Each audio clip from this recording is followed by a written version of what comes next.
I've been a reader as long as I can remember. When I was a kid, I was that kid who sat in the library and systematically made their way through series like the Nancy Drew series, the Warrior Cat series. My grandparents, when I was younger, always indulged my love of literature by taking me to bookstores or to the library when I was growing up. There's not a lot I can remember about elementary school, middle school, high school. What I can remember genuinely, like I could tell you the exact layout of, is the library at every single school I went to. I remember the layout, where everything is, where I like to hang out, who the librarians were. That was my jam. I really didn't consider myself a bookworm or someone who really understood literature until I was in high school. I was privileged enough to go to a high school here in the States that offered a wide array of literature classes, and I took full advantage of it. I took at least two American literature classes, one science fiction course, a British literature course, and a short stories course while I was in high school. I can say without a doubt that high school is where I seriously earned my real reader badge. While I took a lot of really amazing courses throughout high school and also in college, without a doubt, the course that jumpstarted my love for literature was an American literature course that I took. I think I had gotten waitlisted for the British literature course and had begrudgingly taken the American literature course. And I am so glad that that happened because the teacher that I got placed with, he had genuinely the most memorable class. It was the first time that I really spent time learning to read between the lines instead of, just taking what's on the page and understanding what's going on in the story. I was finally learning to, yes, understand what was going on in the story, but understand how it relates to the context, the history, what the author is trying to say without actually directly saying it. So, in other words, through this course, I had learned to critically read. I'm going to talk about my experience in that class more in a bit. But I just realized recently that I've had several experiences like my time in that class where I engaged with a book and it just changed the way that I engaged with literature, which is a feat for someone who has read a lot of books in their lifetime. To change my relationship with literature is something that obviously is special and needs to be remembered. I really wanted to chat with you all today about the books that I I hold near and dear to my heart. All of these books are on my favorite books list. Not all of my favorite books are books that changed the way I feel about literature, but every single book that changed the way I feel about literature is one of my favorite books, as you may or may not have read in my Substack post, which I will link down below. We are in this really weird place in the literary world where definitely writing in the publishing industry has evolved. The publishing industry itself is fast evolving. The demand is very different. The audience is different. Who can be published is different. There are just so many differences between the publishing industry today and then during all of the eras in which these books were published. We are not reading books that force us to use our brains enough, which is not, again, a bad thing. Sometimes we do need that little fluffy romance to just get us in our feels. But one of the things that I personally love about books is when it can make me feel something without having to actually tell me to feel something, if that makes sense. And that's what I love all of these books for. If you haven't read these books before, I highly recommend each and every one of them. I don't want to go and say that for every single book, so I'm just going to say it right now. I really recommend each and every one of these books that I'm about to talk to you about. I think there's an ability to really critically engage with these books in a meaningful way that will not only change how you feel about literature, but how you walk through the world. I'm going to kind of go in chronological order. If I'm looking down, it's because I have my iPad with notes. There's a lot of books to go through, and I tried to do a little blurb for each of them so I can give you an idea of it. So again, if I'm looking down, that's what I'm looking down at. For the purposes of this video, we're kind of going to go in an order of when I read it, starting from my early high school days until recently. So the book that started it all was The Scarlet Letter by Nathaniel Hawthorne. And you can see here, this was little high school me's annotations. I'm so proud of her. She was having some big thoughts at her young age. So if you don't know what The Scarlet Letter is about, this is an American historical fiction novel where the protagonist, Hester Prynne, has to wear a large red letter A on her dress, right above the breast. And the A stands for adultery, so she's been kind of publicly branded. A result of this adulterous relationship that she has been caught and branded for is a child. We follow Hester as she is not only becoming a young single mother, she's having to deal with the fact that she's becoming a young single mother under like the worst circumstances possible. The story itself is very interesting, and I really recommend it for that alone. I have a story about the story that I think is really special, and I love telling people about it. This was the first book that we read in that American literature class, at least that I can remember. We sat down with the book, and the teacher looked at all of us, and he just said, point blank, "The priest is the baby daddy." And we all just looked at each other like, whoa, that's scandalous. That's really scandalous. But then it all settled on us that that's a spoiler. Like, that's got to be a huge part of the drama in this book. And so the teacher says, yeah, exactly. I want you to know who the baby daddy is so that as you're reading the book, you can see all of the signs where Nathaniel Hawthorne points to this person as the baby daddy and how it affects both Hester and the baby daddy throughout the story. So amazing to have known that as I went through the book for the first time, because you would undoubtedly have to read this 2 times if you didn't know who the baby daddy was, because the clues and the reactions and all of the things that happen in the book are just so different when you know the secret. And it was just so powerful, and it made me so intrigued to read this book knowing that secret. I ate it up, as you can tell. So I thought that was so brilliant for my teacher to have done. I think especially for a high school, uh, I think especially for a high school student audience, it's really hard to get us interested, right, in the classics. But to say, wait, here's the tea, here's the drama, to get you hooked, I thought that was brilliant, and it worked like magic on me. So this was my gateway drug. This was my gateway drug for literature. One of the next books that we read in that class is The Grapes of Wrath by John Steinbeck. This was my first John Steinbeck, and certainly not my last. So this is another historical fiction following an American family as they migrate from Oklahoma to California, because there's this weather event called the Dust Bowl that happens in Oklahoma that basically makes the area uninhabitable, also unworkable. So this family has no jobs, not a good place to live. They have to leave and find other opportunities elsewhere. Now, we read this, I believe, right after the Scarlet Letter, and I was so excited. I was like, oh my gosh, what is the secret? What is the tea that the teacher's going to spill with this one? He doesn't. This is a long book. We read a lot of this. You know how you only like read certain parts of a book when you're in high school? We read, certain bits and parts of this.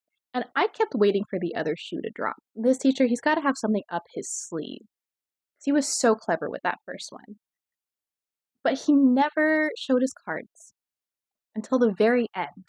We were all complaining. We were like, that sucked. This is like 500 pages of misery and awfulness, and I hated that experience compared to the Scarlet Letter. That's what we were all saying.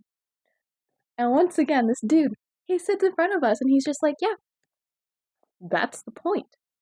That was the point of this book. We are sitting with this family through this awful stretch of time, experiencing these long and dry and gruesome days as they travel across the country during an economic recession. The point of the book, at least what he was trying to get us to understand, was how awful it was.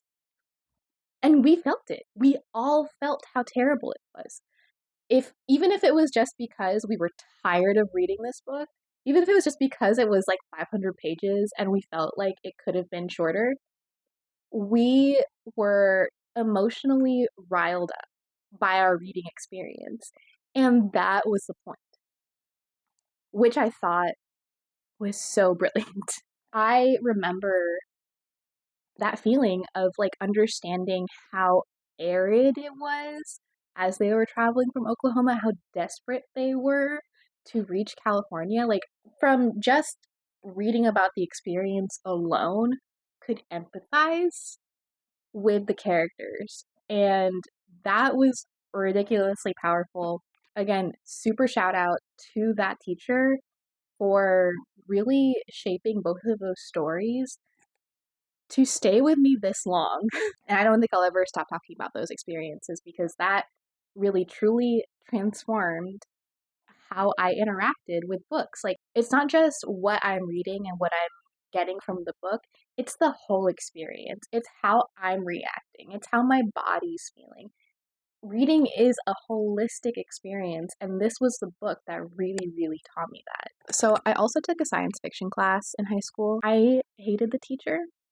We actually got in like verbal sparring matches because he would like straight up bully some of my classmates, and that was not okay. However, his syllabus was fire. One of the books that we read for his course was iRobot by Isaac Asimov. If you're not familiar with iRobot, this is a collection of short stories centered around a fictional future in which we've started to regularly implement robots into our lives. But in order to have robots be so widespread, we've programmed robots with these 3 special rules. A robot may not injure a human being or, through inaction, allow a human being to come to harm. Number 2, a robot must obey any orders given to it by a human being, except where such orders would interfere with number 1. And the third, a robot must protect its own existence as long as such protection does not conflict with 1 and 2. So we've got these 3 laws in a particular order that every single robot must follow. What each of these stories does is it shows the ways that those rules still can be subverted and cause humans harm. With every single story, once you read the first one and you kind of get the gist for how these work in terms of relating the robot experience versus the laws, there's always a moment for each story where you go, oh, yeah, we should have accounted for that. And every time that happened, it was like a serotonin hit for my little high school brain, okay? I just thought it was so brilliant how these 3 laws, which seem on the surface like they're gonna do the job, right? They're gonna prevent robots from killing humans, from hurting humans, from accidentally hurting humans. You can't account for all of the nuance that just comes with human existence in 3 simple laws, and by extension, in robots trying to relate to humans. So the other really interesting thing that came from this is the discussion of what it means to be human. What does it mean to be sentient? Because there are robots in here who display very humanistic natures.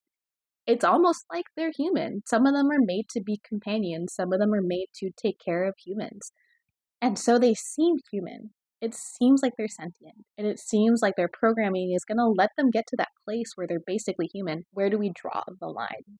I always thought that was brilliant. Now we are veering into the territory of books that I found myself. We are veering away from my academic experience with books. The next book that changed my relationship with literature was I Never Promised You a Rose Garden by Joann Greenburg. Now, this is a semi-autobiographical novel about a girl who is diagnosed with schizophrenia and goes to live at a psychiatric ward after her diagnosis. I don't have schizophrenia, and like many readers, I also don't think the main character has schizophrenia in this, but I do think she at the very least has depression. I read this in high school when it was getting harder to be in my brain. I could not put words to it. I could not really understand what I was going through, nor could I find other people to relate to it because if I don't have the words, no other kids are going to have the words for that. And I was not in an environment where if I tried to communicate that with adults, they were going to be helpful. So the way that I kind of learned about my mental health struggles was through books, and it was through this book specifically. As scary as this book is in terms of the mental health issues that the character has and how she deals with her issues that are not being properly treated, it was comforting because, again, so much of what I was feeling and experiencing in high school were encapsulated in this book, which, if you read it, please don't call my therapist on me, to read about someone else who escaped into their dreams into a fantasy world in order to deal with all of the turmoil and tumultuousness in their life and in their heads. It told me to a degree that I was normal. Like, this was not an irregular experience, what I was going through in high school. What I like about this character's experience is that they create this world and they're able to escape to it and find comfort in it when they can't understand or cope with what they're going through in their lives. No, specifically with PTSD, it's an avoidant habit that I have, but I didn't know it at the time. I didn't know that's what I was doing at the time. It provided a kind of explanation for me. We are about to talk about my favorite book of all time. I'm going to try and keep it short. The Mysteries of Edalfo by Anne Radcliffe. So this is a gothic novel about Emily, who is orphaned early on in the book. Like, I think her dad's alive in the beginning, but then her dad dies, and so she's kind of an orphan. And so she has to be taken care of by her family, I think like a distant aunt. She's forced to live and interact with people who don't necessarily have her best intentions at heart. And she is whisked away to the remote castle of Udolpho with all of its creaks and squeaks and creepy slamming doors, rattling chains, screaming ghosts, etc., etc. I read this because it's one of the books that the main character in Northanger Abbey loves, and she like lives by a little too religiously. I wanted to find out what all the hype was about, and I got the hype immediately. So I believe that this is Gothic literature at its finest, but also at its meatiest because this is a tome, and I actually read it in a mass market paperback size the first time. It's a big chunky book. A lot of people, most people I would say, after reading this, lament that there could have been some editing before publication. I disagree. I think that the length highlights the Gothic tradition of describing the contrast between like a beautiful scenery, a really nice landscape versus a decrepit, falling apart castle. I'll talk about this more when I talk about my other favorite Gothic book, but it's key to Gothic literature to have these like very long-winded descriptions of the location. It really, really does a powerful job of making you feel the fear and the weirdness that the main character is going through. And this was my foray into Gothic literature. I was hooked from this. Definitely played to my enjoyment of like sweeping, expansive stories that go into great detail about the landscape, but it's also quite romantic. There's a love interest, his name is Valancourt, who throughout the story makes a concerted effort to come back to Emily every single time. It made my little, like, 20-year-old heart swoon. Okay? And then we have The Tenant of Wildfell Hall by Anne Bronte. I forgot to write a plot for this, so I'm just going to read from the back blurb. Helen Graham, exiled with her child to the desolate moorland mansion, adopting an assumed name and earning her living as a painter, has returned to Wildfell Hall in flight from a disastrous marriage. Narrated by her neighbor Gilbert Markham, and in the pages of her own diary, the novel portrays Helen's eloquent struggle for independence at a time when the law and society defined a married woman as her husband's property. There were two things that really got me hooked on this book. First of all, I had, before reading this, read both Jane Eyre and Wuthering Heights. So Anne was the final Bronte sister that I hadn't read from yet. I'd felt largely unsatisfied by both Wuthering Heights and Jane Eyre. While I really enjoy those books, I was like, I am not obsessed with this in the way that I think I should be. Maybe, perhaps, the answer is in the third Bronte sister. And I got my answer for that as soon as I read the introduction. Let me just read you the first line of this introduction, okay? Sick of mankind and their disgusting ways, scribbled Anne Bronte in a pencil in the back of her prayer book. Same, girl, same. From that moment on, I was like, Anne, you and I are gonna be good friends. The things that I felt were missing, especially in terms of like the social commentary from both Jane Eyre and Wuthering Heights, were satisfied in The Tenant of Wildfell Hall and also Agnes Grey, which is Anne Bronte's other book. I thought it was really interesting that both of Anne's books were published after her sister's books, and they kind of seem to be a response to her sister's books. Now I know, first of all, that that's not the case. And also, while the settings might sort of be similar, and while there's a lot of overlap in terms of the commentary they're trying to make, I see how the paths diverge. And also, I just like what Anne has to say the most out of all of the Bronte sisters. I think she's technically the most conservative out of all three, but I like that she spends so much more time with the main character and their situation and the way that they grapple with their situation compared to her sisters. Again, that's all my personal experience. I think we all just have a different Bronte sister that we all gravitate towards, and mine just so happens to be Anne. Next, we have the era of when I discovered Shirley Jackson, Hangsaman or Hangsaman by Shirley Jackson. This is my favorite Shirley Jackson. It was not the first that I read, but as soon as I read this, I was like, ooh, nothing will beat this. And again, I didn't write the plot down, so I'm going to read from the back. 17-year-old Natalie Waite longs to escape home for college. Her father is a domineering and egotistical writer who keeps a tight rein over Natalie and her long-suffering mother. When Natalie finally does get away, however, college life doesn't bring the happiness she expected. She becomes infatuated with a married professor and feels lost and overwhelmed.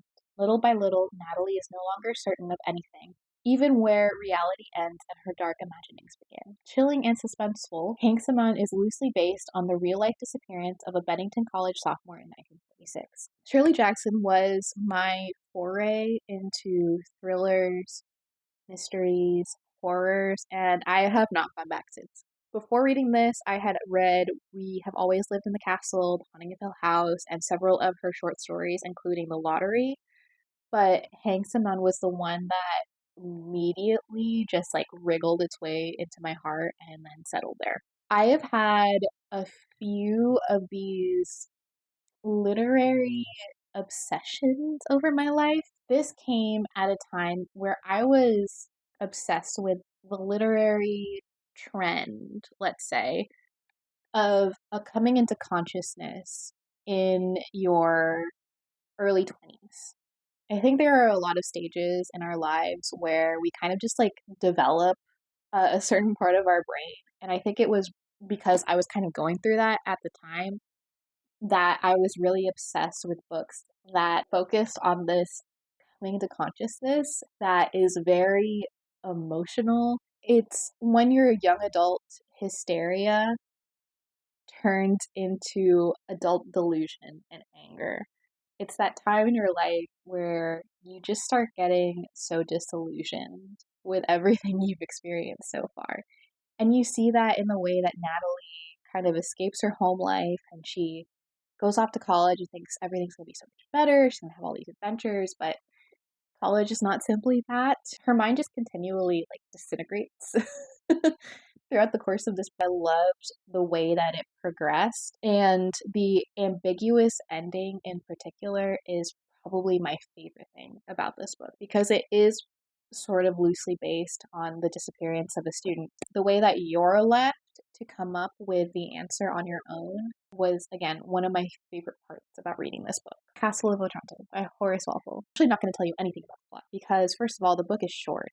It's really short. Half of this is the introduction alone. It's very, very short. All you need to really know is that it's set at a decrepit, possibly falling apart castle. And this is exactly what I imagined folks in the days of Horace Walpole reading in lieu of our modern day soap operas and telenovelas. It was kind of like a continuation of me going back. Like, I read Mysteries of Edalfo because of Northanger Abbey, and then I read this because of Mysteries of Edalfo. Who knows? I might go back even one more step if I find out this was inspired by something. This was one of the books that is sometimes said to have established the Gothic literature genre.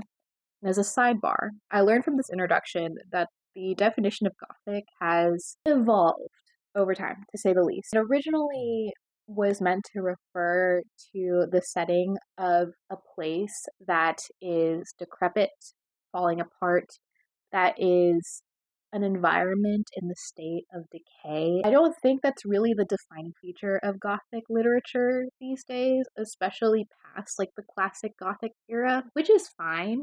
I just kind of miss it. I do love me a good falling apart castle. This is wild from start to finish. This is genuinely, like, actually very entertaining. Like I was saying earlier, I've been wanting to do a video breaking down all that goes on in this absolutely wackadoodle novel. But honestly, I think you should just go ahead and read it. There's probably a PDF available online. It's not very long. The language is actually quite accessible, very easy to read, and it's very, very plot driven. So you're not going to get bored. You're going to get hooked trying to find out what the hell's happening. You're going to speed through it. And you're going to enjoy it.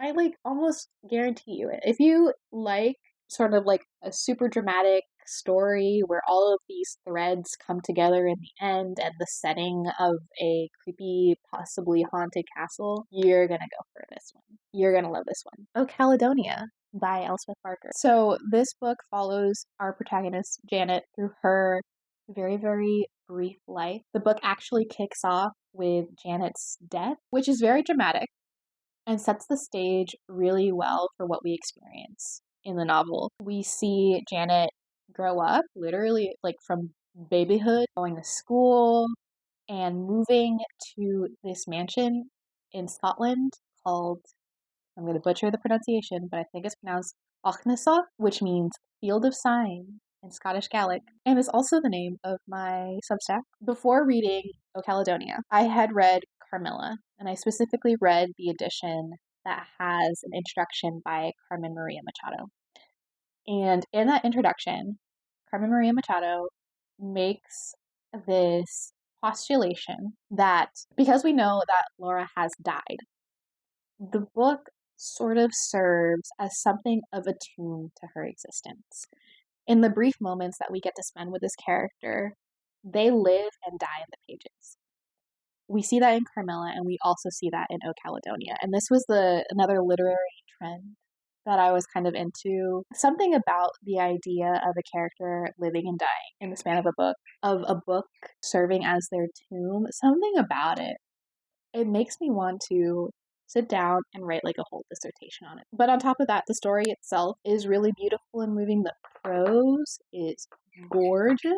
One of my favorite parts of the book, and this returns to classic Gothic tradition, is the descriptions of the beautiful landscape and falling apart castle of Ochnesa. The way that it is written makes you feel like you are there.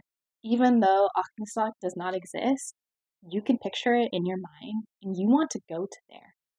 You want to go to there. I remember like reading each of the descriptions and feeling a peace that I currently do not feel because my dog is squeaking the toy. Normal People by Sally Rooney. If you don't know what this is about basically two extremely flawed people and their strange relationship as they kind of like dip in and out of each other's lives from high school until adulthood. Could a lot of their problems have been solved if they were just honest with themselves and with each other? Yes. But how many of us are actually capable of doing that? Like, how many of us are able to be honest with ourselves and to address any bad habits or traumas that we have and communicate well and responsibly with everyone? How many of us can say that? Barely any of us, okay? Sally Rooney gets humans in a way that I think is just unmatched. It is a struggle to just exist. There are so many things that affect you all the time, from day to day, from your childhood, your existence, your identity. All of these things play into the person that you are and make you this very complicated and ununderstandable person. What I love about this book is, and the next book as well, is that it shows you that no matter how complex you are, someone will understand you. Someone can love you. Someone will love you in spite of all of that. In a lot of romance books today, they kind of get to that same conclusion of like, hey, you have this bad habit, you have this trauma, but you're still lovable through it. My issue with those books is that it's spoon fed. You are spoon fed everything, right? You're told Stella has trauma from being neglected by her mother when she was growing up. Okay, you were told that. You were not shown it. You were not shown how that trauma kind of shows up as an adult. You were just told, like, oh, she's having a trauma response, and that falling in love and being loved in spite of that is the answer. As lovely as that is, that does not comfort me as much as normal people showing me these two very real feeling human beings and how they're still able to love and be loved in spite of everything. We've got Connell, who was raised by a single mother. He wants to fit in, but at the same time, his mom is a badass. Everyone loves his mom for a good reason because she raises him. She raises him right. She's like, are you acting up? Are you being a little shit right now? Not on my watch. But at the same time, he wants to fit in with the boys his age. So he has like this eternal conflict of, I know deep down, because my mother has raised me right, that the way that they're acting, the way that society wants them to act is not right. But I want to fit in. Because then we have Marianne, who does not fit in and is socially ostracized and then just has a terrible freaking time. He doesn't want that, which is fair. I feel like Connell gets demonized for that, and he shouldn't. You know, it makes sense. It might not be the nicest thing, might not be the thing that you want from him, but it makes sense given how he was raised. And same thing with Marianne. We don't truly understand why she gets herself into the relationships and the situations that she gets herself in where she is being abused until we understand her home life. We have a childhood home where she is told that she is not worth anything. And so that's what she believes as she goes out into the world. We are not ever told that Marianne has this issue because of this. We are just shown all the ways that she reacts, all of the relationships that she gets into because of this, and all of the different ways that this manifests. Because like those are just two of the things that they experience in the course of this book. There is so much more. And I think that's what Sally Rooney does best. Final book that I'm coming to talk to you about is Alone with You in the Ether by Olivie Blake. This is technically a romance novel. We have a museum tour guide and the mathematics graduate student kiss, kiss, fall in love, even though they are both two pretentious and deeply troubled human beings. I had the absolute pleasure of meeting Olivie Blake as Alexine Farrell Homeless when she was doing her book tour for 12th Night. And she talked about how she approaches writing, especially writing her female characters. And what really stuck with me is that she understands that she, as a human being herself, is unlikable. She has traits and habits that make her unlikable. As society, we have demonized a lot of women who are unlikable. So she goes out of her way to create unlikable female main characters who get happy endings. Because we deserve happy endings too. I am also a terribly unlikable human being. I know that. I can admit to that. But it's so comforting to see someone who is so flawed, even if it's a fictional character. Seeing a fictional character so flawed, going through it, going through struggles, trying to conform to society, trying to be likable, and in the end saying, well, why do I want to be liked? Do I really want to be liked by everyone? Do I really want to conform to society? No. I just want to feel good. I want to feel whole. I want to feel like me. And if me is unlikable, then so be it. And that is so powerful. You can look across a lot of Olivie's work and see exactly that. I think especially in her YA novels, which I think is particularly powerful. Like if I was a teen reading Alexine Farrell Fulmus books and experiencing those extremely unlikable female main characters, I would have been so seen. Because I was that angry, outspoken, talking before she thinks teenager. It would have been a comfort to know that that was okay. You know, there's a character in this book. She's not perfect. We shouldn't expect her to be perfect. She's a teenager. She's going to make mistakes. She's an adult. She's going to make mistakes. Seeing that, having it kind of be normalized by publishing in a book was a comfort. The thing that really stood out to me in particular with Alone with You in the Ether is that you can have mental issues. It is not something that I have to hide or be ashamed of in order to be loved. That's what this book taught me. You know, it's not explicitly said what Reagan has here, but Reagan obviously struggles with a mental health issue. She has to take medication in order to kind of tamp it down and keep it controlled. But that medication doesn't make her feel good. Medication doesn't make her feel like herself. Oh, okay. So this is editing Mari. She lost track of the plot here. What I was trying to say is that you can be loved without having to tone yourself down to society standards.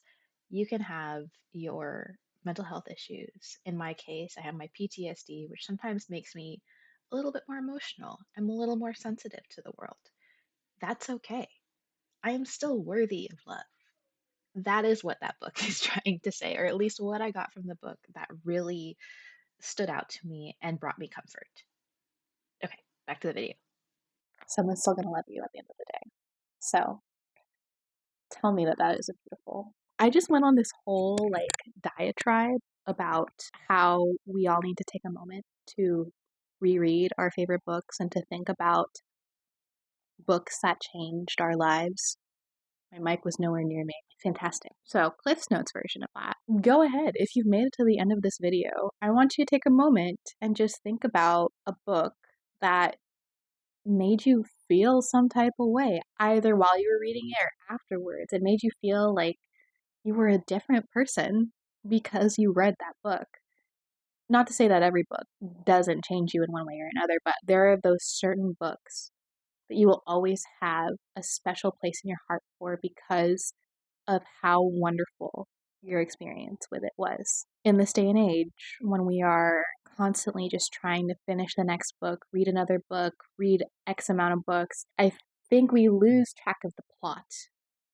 We lose track of the wonderfulness that is the reading experience, that books can give us this rush of feelings that you wouldn't expect words on a page to have. That's what I encourage you all to do, is to take a moment, make yourself smile thinking about one of those books. Perhaps give it a reread. Maybe have that experience all over again. Or a new kind of epiphany with that favorite book. Done waxing poetic. Thank you all so much for watching. If you've stayed this long, I realized that I never asked this. Thought I should start. Give me a follow on Instagram, on Substack, subscribe.